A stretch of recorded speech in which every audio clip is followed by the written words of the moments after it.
What's up, everyone? Thanks for coming back for round two of my talks here for summer camp. And I hope my last talk, you guys have been able to think through and talk through what I had to share. What I realized though is that I still haven't really given you kind of a sense of who I am. And I know last time I told you guys that I really love music. And I'm kind of stuck in the 90s. And so just kind of wanted to share a little story about myself. Maybe you guys can understand. So when I was in high school, we didn't have digital music. It was all on either CDs or cassette tapes. And so for us, we couldn't download anything. If we wanted a song, we would have to buy like the whole CD album, right? If we just even wanted one song, we didn't have a choice to just pick the songs that we liked. Now there was a way out of that because they would then sell what they called singles, right? And so either a cassette tape or a CD would just have one song, or maybe like an added, like a remix version or another song, but there's just really one song. And oftentimes that's what I would get. They're cheaper, and I just get to pick the songs that I want. And the one song that I loved at the time was this group called Jodeci was really popular, and they have these great songs. My favorite is "Come and Talk to Me." But they did a cover, so they did a live session on MTV. This is when MTV actually had music, and they did this live session. And MTV had this thing called Unplugged, and they would bring in different music groups, and these music groups or people would sing just acoustically, right, without any electric stuff or whatever, like synthesized stuff, and Jodeci, two brothers, Casey and JoJo, they redid a song by Stevie Wonder called "Lately." And I encourage you guys to go look this up. If you guys can find it somewhere streaming, go for it. But they did the song called "Lately," and I absolutely loved it. And in this song, it builds up, right? It builds up to this point where they're just going off on riffs, right? And I can't sing, nor am I gonna do that here on video. But I'm listening to the song in the car, and I'm driving. It's like early in the morning, and I'm driving, and I get passionate when I sing sometimes. And my friends know that when I like start singing and I get into it, I close my eyes. I like close my eyes, and I like close them tight, and I'm just singing the song. And that's what I ended up doing as it was building and getting to this climax of the song. And I I closed my eyes for a little too long, right? And I wasn't paying attention to the road. And as I'm like singing like crazy, I just boom, boom. I feel two like big bumps, right? And it's like jolts my body. And I open my eyes, and I'm like, what the heck happened? And what happened was is that I wasn't paying attention, and I started like steering towards the right a bit, and I jumped the curb. I jumped the curb. And I was going at enough of a speed when I jumped the curb, it blew out both tires on my right side. And not only that, I hit two little like baby trees. I like knocked over these baby trees. And I'm like, oh gosh. Like this is like OG distracted driving, right? I didn't even have a cell phone. There was like nothing to do other than sing, and I still like was distracted. And long story short, like, you know, I didn't get a ticket, but yeah, it sucked. It sucked big time. And so so some of that hasn't changed, right? I still sometimes get lost in music, and but I think that story is somewhat is relatable to you guys, right? You guys oftentimes get distracted. Please don't. Please just put your phone away. And when you sing in the car, don't close your eyes for an extended period of time. You can sing passionately in your room or elsewhere. Just don't do it in the car with your eyes closed, because you might blow out your tires and knock over some trees. So don't do that. All right, don't do that. So I mean, I share that just again, so that you guys get to know a little bit about me and how silly I can be, and probably how I drive my wife crazy, because some of that stuff just hasn't changed. And when you got a grown man doing that kind of stuff, it can be frustrating, right? It can be frustrating. But I also think that life is a little bit more interesting because of that. Or at least that's how I rationalize that about myself. So last time I shared about us, right? People on the outside being brought into the center by Jesus. And that's where God wants to elevate us. Those that are marginalized, those that are oppressed, those that are told you don't belong. God is in fact saying, no, you do. And I just want, and that a lot of times feels like to be true all the time for people like me, people of color, and it's hard to wade through that noise. It's hard to wade through all these walls that seem to be there. And oftentimes in those cases, you lose hope. But the more that I look into Jesus and his works and his teachings, I find him saying the very opposite. I find him saying and doing the very opposite. And this next story I want to share about you guys is another example of Jesus doing exactly that. So Jesus is doing all this miraculous work and healing people and making people feel accepted and doing these crazy, crazy awesome works. And word travels fast, right? And Jesus came upon this town and by boat. And when he got off the boat, there was this religious leader named Jairus that came up. And this guy was a man of influence. This guy was a man of stature, and he's respected, and he's got a lot of resources. And this guy desperately comes to Jesus as soon as he gets off the boat and says, Jesus, my daughter is dying, and I so desperately need you to come to my home and heal her. And I can understand the desperation of this guy, Jairus. Like, I have a daughter, and if she was sick and she was dying, I would do everything that I could to convince Jesus to come. And I knew that Jesus could do and heal her. I would go and find him and convince him to come to my home, because I want my daughter to live. Because I love my daughter. Like, daughters are the best. I am a girl dad through and through. And Logan has absolutely melted my heart. And I'm sure that was the case for Jairus and his daughter. And so Jesus is like, okay, I'll go. And so he walks with them. And this crowd follows them, right? This crowd follows them.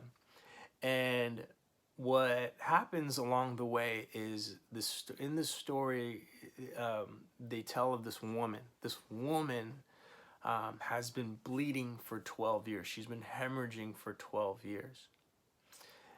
And, you know, I haven't had some sort of illness for an extended period of time. I've had like an appendicitis or something, like, you know, that's maybe the worst thing that I've had.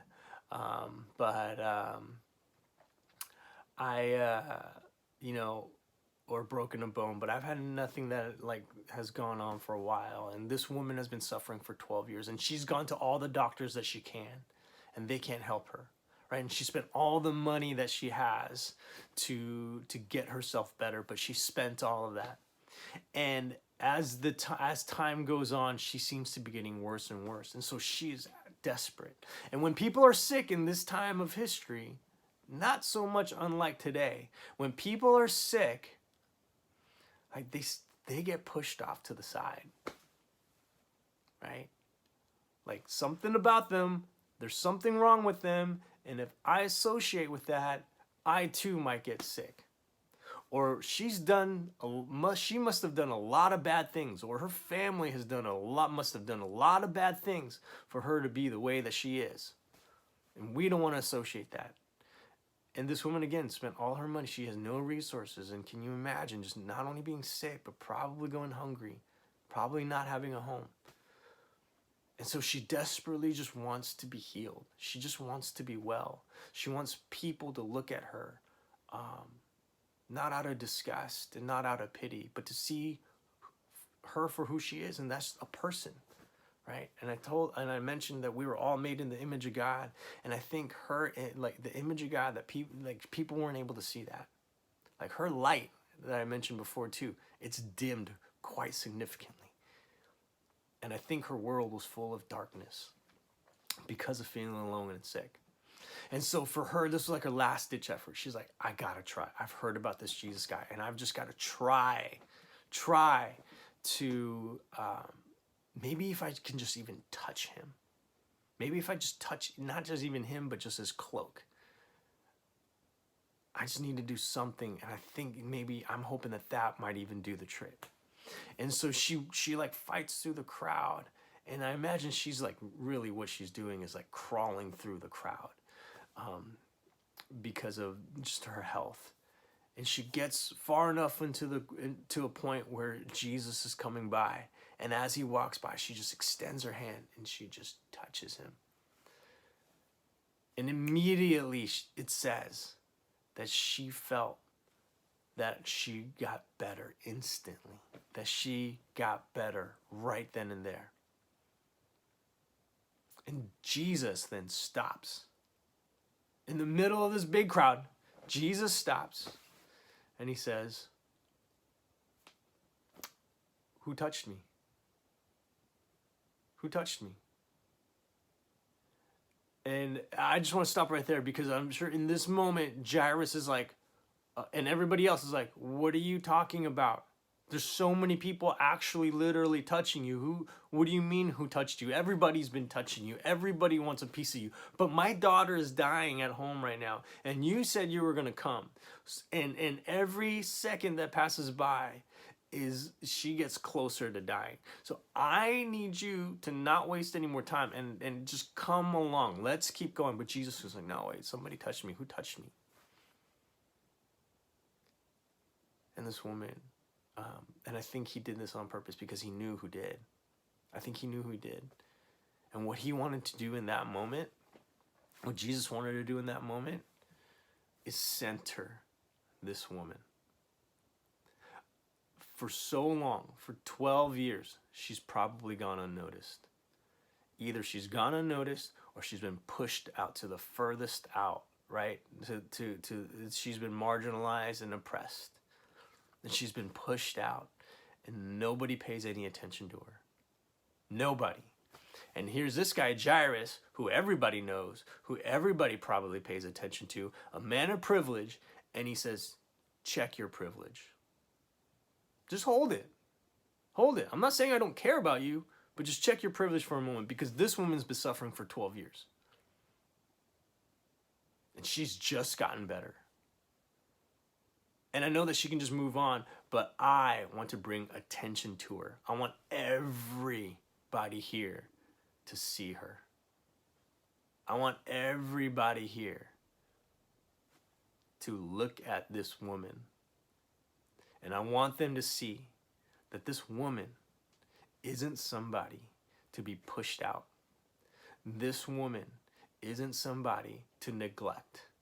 This woman is part of your community.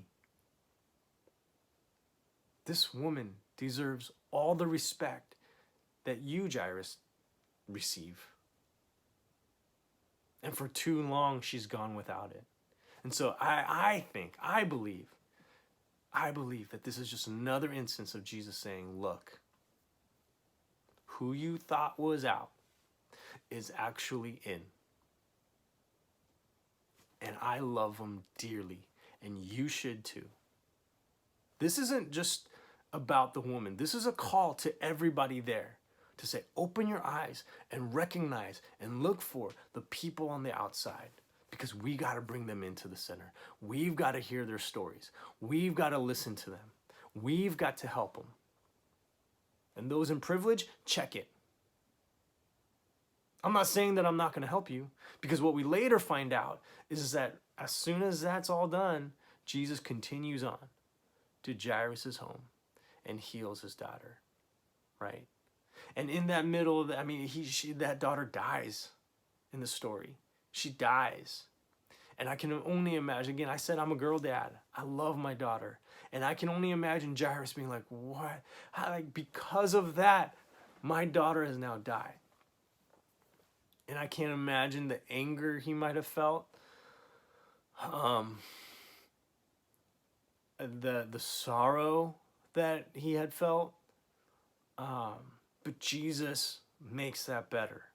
Now, you've got to understand, I'm not here to tell you that everything is going to be okay. This life that we live, there's a lot of pain, right?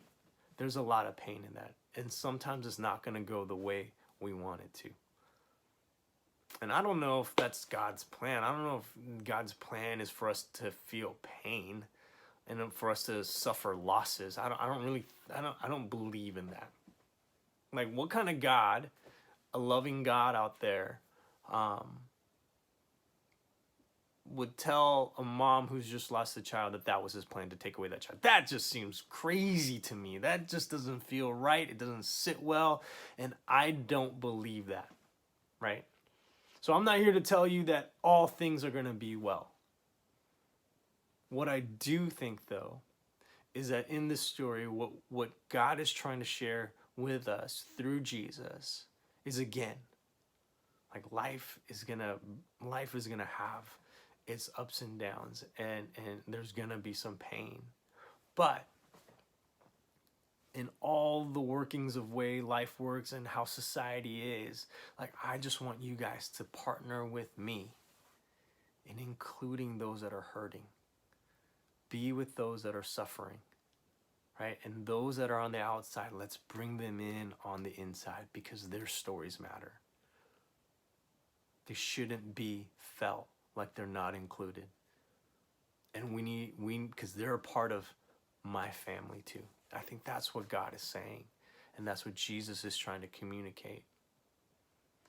And I know that there's a lot of like, this story brings a lot more questions maybe than answers, right? But at the center of that, saying, those that go unseen, let's put eyes on them.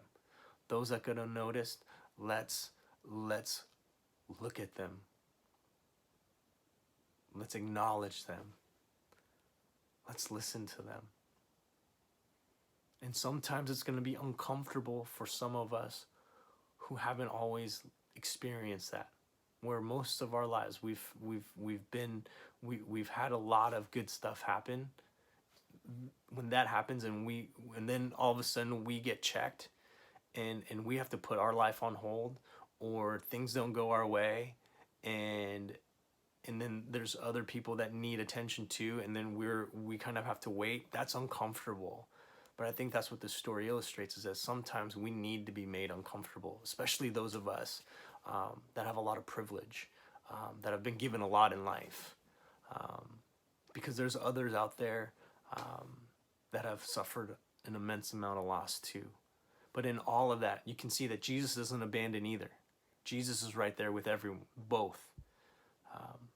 But there's gonna be some times when it's uncomfortable, and I think that's okay. I don't have the answers to that. And I hope that when life hits me in the face, and things are hard, that I don't forget that too. And that I lean on God and Jesus, to know that I am loved and that I am not abandoned. And I think in that moment, what we also see is that Jesus is right there feeling the pain of this woman, and he feels and acknowledges the pain of Jairus. And I think And I think what that represents, that if Jesus really is God, that this is God saying, I feel you too, and I'm sorry. And I cry right along with you, and I kneel down on the ground along with you. And that's the kind of a God that, again, I want to follow. And that's why I pour myself into wanting to learn more about that God and wanting to follow that God.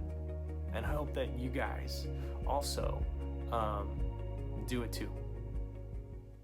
Thanks.